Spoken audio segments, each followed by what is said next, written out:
Yes, uni, we like to drink with Rachel because Rachel is our mate, and if we drink with Rachel, she gets it done.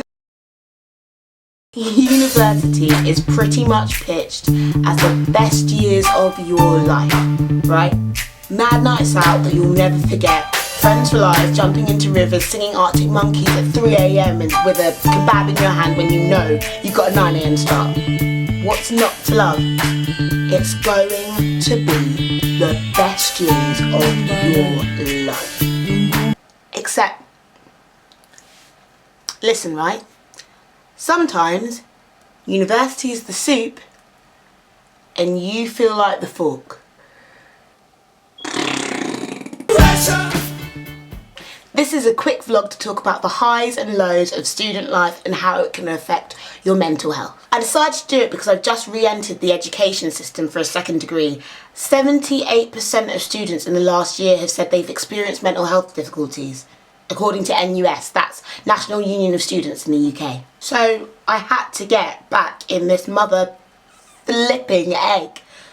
I forgot how stressful studying can be, and no one ever talks about it, ever. What is that about? How can it not be a stressful situation? You're paying about £1 million for your education, so goodbye, house. Holiday, hope. And more often than not, you're far away from your family, friends, and oh yeah, that like small matter of everything you've ever known.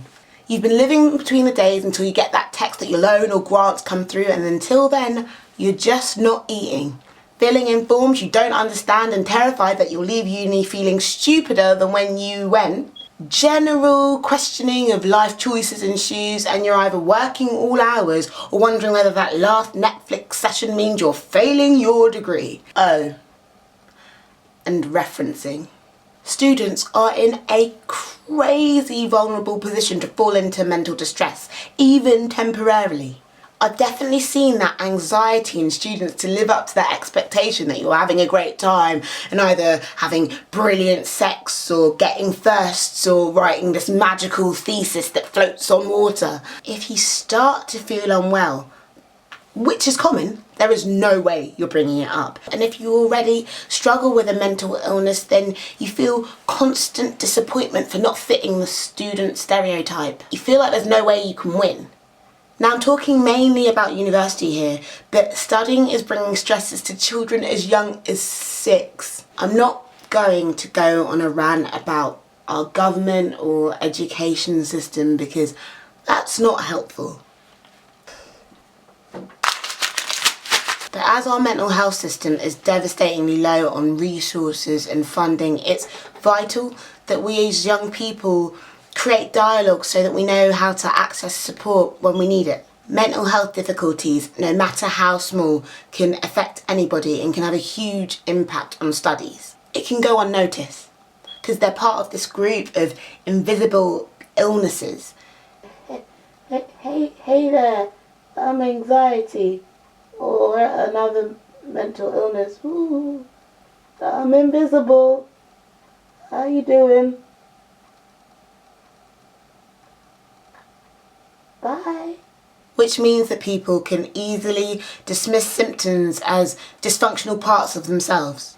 But be aware, if you're feeling unwell for any period of time, you are likely to find it difficult to concentrate, work together in groups or communicate to students or lecturers. Motivate yourself. Be in large groups. Meet assignment deadlines on time, which can definitely have a knock on your performance but also your confidence. Live in shared accommodation. That can be a difficult one. This is all really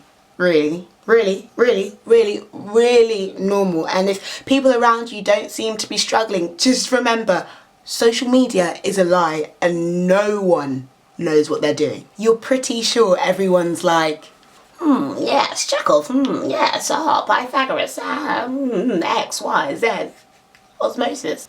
But in reality, everyone's like,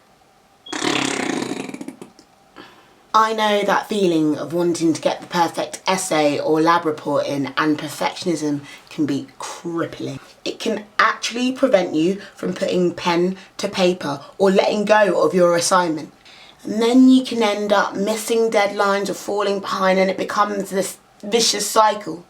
If you're not feeling great, call it an illness, call it an issue, call it whatever you want. Don't call it anything at all. You are not obliged to disclose your issues to anyone, but I just want you to know that you are entitled to support. Hashtag Disability Discrimination Act. Everyone deals with difficulties in different ways, and that's okay. But if you are feeling unwell, I really encourage you to think about someone that you feel comfortable to confide to and redirect them to vlog number 4. A close friend, family, your GP or a counsellor maybe. But also be aware that you are likely to have a disabilities advisor at your university or college that will know plenty of ways to support you. You could be eligible for financial support, mentoring, altered course materials, deadline extensions, or other of what are called reasonable adjustments.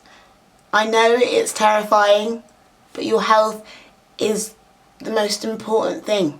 It's no good passing your course with a first or a distinction if you're too unwell afterwards to enjoy the opportunities it brings you. It took me the longest time to realise this, so I am screaming it from the rooftops. Studying is a beautiful and important thing. But your health has to come first. Thank you for listening. Sorry for the delay, but you know, life. If you like this video, then please like, share, subscribe, tweet, zip, zap, boing, and bring all the ideas you can in comments so that I can put them in the egg and broaden the discussion. I'm really enjoying this vlog experience, so thank you for listening, and I'll see you at the next one. Bye.